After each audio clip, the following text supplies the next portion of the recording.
சுமாஸ் கேமரம்ல இன்னைக்கு சுட்டு பணிஞ்ச கத்திரிக்காய் குழம்பு எப்படி செய்யறதா பார்க்க போகிறோம். இந்த குழம்பு பார்த்தீங்கன்னா கொஞ்சம் இன்ஸ்டண்ட்டாக டக்குன்னு ஈஸியாக எப்படி செய்யறதா இன்றைக்கி பார்க்க போகிறோம். இதோட டேஸ்ட் பார்த்தீங்கன்னா ரொம்பவுமே சூப்பராக இருக்கும். இந்த குழம்பு பார்த்தீங்கன்னா இன்றைக்கி எங்கள் அம்மா எப்படி செய்வாங்களோ அந்த ஸ்டைலில் தான் உங்களுக்கு வந்துட்டு செஞ்சு காட்ட போகிறேன். இதோட டேஸ்ட் பார்த்தீங்கன்னா கொஞ்சம் டிஃப்ரெண்ட்டாக சாப்பிட்றதுக்கு ரொம்பவே சூப்பராகவே இருக்கும். வாங்க எப்படி செய்யுதுன்னு பார்க்கலாம். இப்போது இந்த சுட்டு படைஞ்ச கத்திரிக்காய் குழம்புக்கு நம்ம 3 பெரிய சைஸ் அளவுக்கு பச்சை கத்திரிக்காய் எடுத்துக்கோம். சில பச்சை கத்திரிக்காயில் மேல் சைடு நமக்கு முள் இருக்கும். அந்த கத்திரிக்காயை முள்ளு கத்திரிக்காய்னு சொல்லுவோம். முள் இல்லாத கத்திரிக்காயை பூடத்தலை கத்திரிக்காய் அந்த மாதிரி சொல்லுவோம். இந்த கத்திரிக்காயை க்ளீன் பண்ணி எடுத்துகிட்டு இதை பார்த்திங்க அப்படின்னா தண்ணி எதுவும் இருந்துச்சு அப்படின்னா இந்த மாதிரி நல்லா சுத்தமாக தொடச்சி எடுத்துகிட்டு அதுக்கப்புறமா ஆயில் அப்ளை பண்ணிவிட்டு நம்ம சுட்டு எடுத்துக்க போகிறோம். இந்த மாதிரியான கத்திரிக்காய் பார்த்திங்கன்னா வில்லேஜ் சைடில் நிறையாவே கிடைக்கும். முந்தில் பார்த்திங்கன்னா முள் இருக்கிற கத்திரிக்காய், முள் இல்லாத கத்திரிக்காய் எதுனாலுமே பார்த்திங்கன்னா ஓரளவுக்கு ஒரே மாதிரி டேஸ்ட்டு தான் இருக்கும். நமக்கு வந்துட்டு சிட்டி சைட்லாம் பார்த்தீங்கன்னா இந்த மாதிரி கத்திரிக்காய் கொஞ்சம் அதிகம் கிடைக்கிறது இல்லை. நீங்கள் இந்த மாதிரி கத்திரிக்காய் கிடைச்சா இந்த மாதிரி ட்ரை பண்ணுங்கள். இல்லை அப்படின்னா நார்மலாக பெரிய சைஸில் பர்பிள் கலரில் இருக்கும் இல்லையா, அந்த கத்திரிக்காயில் கூட நீங்கள் இதே மாதிரி ட்ரை பண்ணலாம். இப்போது ஆயில் அப்ளை பண்ணியாச்சு. இந்த கத்திரிக்காயை நம்ம சுட்டு எடுத்துக்கலாம். நம்ம வந்துட்டு டைரெக்டாக இந்த மாதிரி கேஸ் ஸ்டவ்லையோ இல்லை நமக்கு வாய்ப்பு இருந்துச்சு அப்படின்னா அடுப்பில் நம்ம வந்துட்டு விறகடுப்பு இருக்கு இல்லையா, அந்த அடுப்பில் சுட்டு எடுத்தோம்னாலும் இன்னும் கொஞ்சம் டேஸ்ட்டும் ஃப்ளேவரும் ரொம்பவுமே நல்லாயிருக்கும். இந்த மாதிரி முதல்ல நம்ம வச்சுட்டு அதுக்கப்புறமா கொஞ்சம் ஒரு சைடு நல்லா கொஞ்சம் சுட்டு எடுத்த வாட்டி அடுத்த சைடு நம்ம திருப்பி விட்டுக்கலாம். நீங்கள் கொஞ்சம் டைம் இருந்துச்சு அப்படின்னா கொஞ்சம் லோ ஃப்ளேமில், இல்லை கொஞ்சம் டைம் இல்லை அப்படின்னா கிட்டே இருக்கிறீங்கன்னா கொஞ்சம் ஃப்ளேமை ஹை ஆக்கிட்டு கூட நீங்கள் வந்துட்டு கொஞ்சம் டக்குன்னு திருப்பி விட்டுக்கலாம். இல்லை அப்படின்னா கொஞ்சம் லோ ஃப்ளேமில் வச்சு மெதுவாக வேக விட்டு எடுத்துக்கலாம். நமக்கு ஓரளவுக்கு எல்லா சைடுமே கொஞ்சம் ஈவனாக நல்லா அந்த தோல் எல்லாம் சுருங்கி நல்லா கருகி வரணும். அது வரலும் நல்லா சுட்டு எடுத்தால் தான் நமக்கு உள்ளே இருக்கிற கத்திரிக்காய் நல்லா வெந்துட்டு மேலே நல்லா ஸ்கின்னு ஃபுல்லுமே நல்லா வெந்து நமக்கு உரிக்கிறதுக்கு ஈஸியாக வரும். பாருங்கள், எல்லா சைடுமே இந்த மாதிரி ஈவனாக நல்லா இந்த ஸ்கின் எல்லாமே கருகி வந்தோடனே நம்ம வந்துட்டு எடுத்துடலாம். இப்போது இதை கொஞ்சம் நல்லா ஆற விட்டுட்டு அதுக்கப்புறமா நம்ம உரிச்சு எடுத்துக்கலாம். இதை வந்துட்டு சில பேர் வந்துட்டு தண்ணியில் போட்டுட்டு அதுக்கப்புறம் உரிப்பாங்க. நமக்கு அதெல்லாம் அவசியமே இல்லை. ஒரு 5 நிமிஷம் அப்படியே வச்சிட்டோம் அப்படின்னா நல்லா ஆறிடும். அதுக்கப்புறம் நம்ம அந்த தோலை கொஞ்சம் உரிச்சு எடுத்துக்கலாம். நான் கொஞ்சம் சின்ன வயசாக இருக்கும்போதெல்லாம் நம்ம தோட்டத்துலேயே இந்த மாதிரியான கத்திரிக்காய் விளையும். அப்போல்லாம் பார்த்தீங்கன்னா அம்மா இந்த மாதிரியான சுட்டு பிணைஞ்ச கத்திரிக்காய் குழம்பு பண்ணுறதுக்கு கொஞ்சம் லைட்டாக பழுக்க ஆரம்பித்த கத்திரிக்காயை யூஸ் பண்ணுவாங்க. டேஸ்ட் ரொம்பவே நல்லாயிருக்கும். ஏன்னா பார்த்தீங்கன்னா அந்த பழுக்க ஆரம்பித்த கத்திரிக்காயில் நம்ம புளிக்குழம்போ இல்லை வந்துட்டு காய் மாதிரிலாம் செய்ய முடியாது. அந்த மாதிரி கத்திரிக்காயை இந்த மாதிரியான சுட்டு பிணையிறதுக்கெலாம் யூஸ் பண்ணுவாங்க.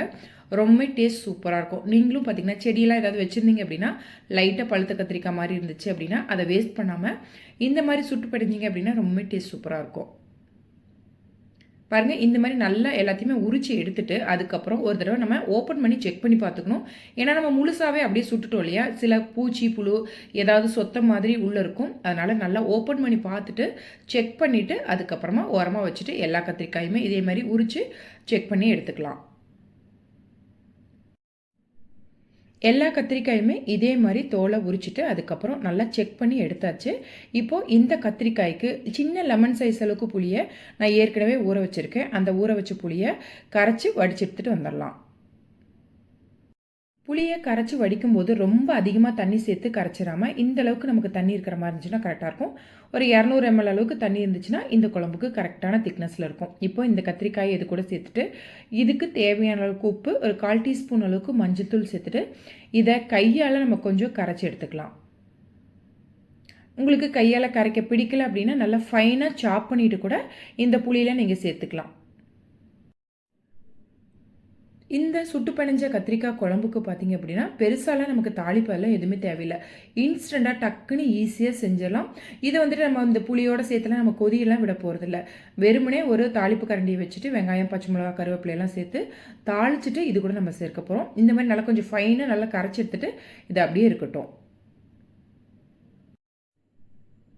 இப்போது தாளிப்பு கரண்டியை சூடு பண்ணிவிட்டு இதில் 1 டேபிள் ஸ்பூன் அளவுக்கு எண்ணெய் சேர்த்துக்கலாம். எண்ணெய் வந்துட்டு நான் கடலை எண்ணெய் சேர்த்துக்கிறேன். நீங்கள் உங்கள் விருப்பம் போல் எந்த எண்ணெய் வேணாலும் சேர்த்துக்கலாம். எண்ணெய் கொஞ்சம் நல்லா சூடாகி வந்த வாட்டி இதில் 1/4 டீஸ்பூன் அளவுக்கு கடுகு போட்டு கடுகு நல்லா வெடித்து வந்துடணும். அதுக்கப்புறமா 1 டீஸ்பூன் அளவுக்கு கடலப்பருப்பு, உளுந்தம்பருப்பு 2 கலந்து வச்சுருக்கேன். அதுலேருந்து 1 டீஸ்பூன் அளவுக்கு சேர்த்துட்டு கடலப்பருப்பு, உளுந்தம்பருப்பு கொஞ்சம் நல்லா செவந்து வரட்டும்.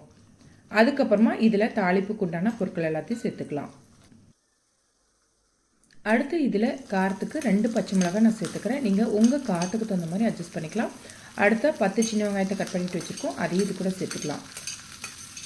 இதில் கொஞ்சம் பச்சை மிளகாயோட அளவு கொஞ்சம் ஜாஸ்தி சேர்த்திங்க அப்படின்னா கொஞ்சம் டேஸ்ட்டும் ஃப்ளேவரும் ரொம்பவே நல்லாயிருக்கும்.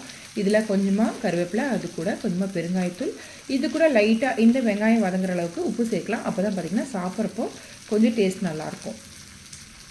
இந்த வெங்காயமெல்லாம் பார்த்திங்கன்னா ரொம்ப வதக்கிட வேணாம். ஏன்னா பார்த்திங்கன்னா நமக்கு கொஞ்சம் சாப்பிட்றப்ப லைட்டாக கொஞ்சம் க்ரன்ச்சியாக இருக்கிற மாதிரி இருக்கணும். அதனால் ரொம்ப செவக்க வதக்கணும்னு அவசியம் இல்லை. லைட்டாக அந்த கண்ணாடி பதம் வரும் இல்லையா, அந்தளவுக்கு வதக்கணும்னா சரியாக இருக்கும். வெங்காயம் இந்த அளவுக்கு வதங்கி வந்துச்சுன்னா கரெக்டாக இருக்கும். இப்போ இந்த தாளிப்பை நம்ம பிசைஞ்சு வச்சுருக்கிற கத்திரிக்காய் கூட சேர்த்துக்கலாம்.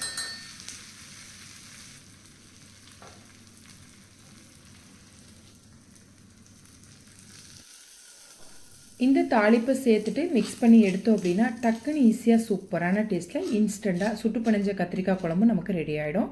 நீங்கள் தேவைப்படுச்சு அப்படின்னா ஒரு 5 நிமிஷம் நீங்கள் இது எல்லாத்தையுமே கலந்துட்டு வேக விட்டு எடுக்கலாம். இல்லை அப்படின்னா நம்ம டைரெக்டாகவே சாப்பிட்டுக்கலாம். டேஸ்ட் ரொம்பவுமே நல்லாயிருக்கும். ஒருவேளை நீங்கள் காலையில் ரொம்ப ஏர்லியாக சமைச்சிட்டிங்க, மத்தியானம் லேட்டாக தான் சாப்பிடுவீங்க அப்படின்னா ஒரு 5 நிமிஷம் நீங்கள் கொதி விட்டு எடுத்துக்கோங்க. இல்லை அப்படின்னா நமக்கு அவசியமே இல்லை, டைரெக்டாகவே நம்ம சாப்பிட்டுக்கலாம்.